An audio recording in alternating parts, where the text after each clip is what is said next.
Parallel আমি জানি তুমি প্রতি মুহূর্তে তোমার বাবাকে খুঁজে চলো, ওনাকে মিস করো, ওনার কথা মনে পড়ে।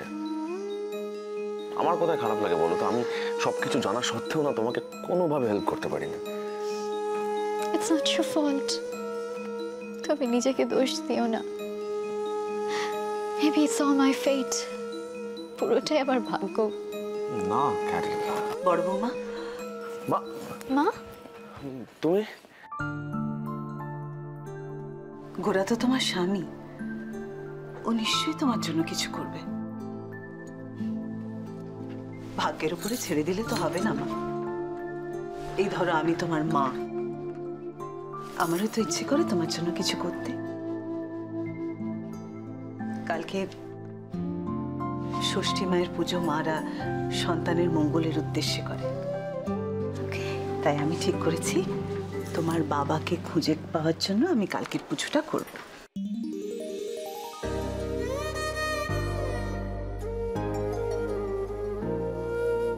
দেখি না ঈশ্বর কি করে আমার প্রার্থনা না শুনে থাকতে পারে। তুমি তো কারো কথা শুনবে না মা।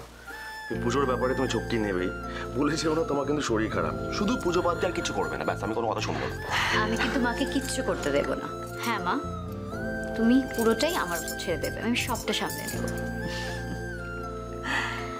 কালকে ষষ্ঠী পুজোতে আজকে সমস্ত রান্না কালকে ষষ্ঠী তিথি পড়ে গেলে মা ষষ্ঠীর উদ্দেশ্যে মাকে ধ্যান করে খেতে হয়। ওকে। কালকে কিন্তু উনুন জ্বালানো চলবে না। অলরাইট। আজকে সব বাসি রান্নাই কালকে খেতে হয়, তাই এটাকে শীতল ষষ্ঠী পুজো বলে। এই বাসি বলে ভেবো না, কিন্তু খারাপ খেতে হয়। মানে তেল দিয়ে সুন্দর করে মাখলে যা খেতে লাগে না, তুমি ভাবতে পারবে না। বলো মা।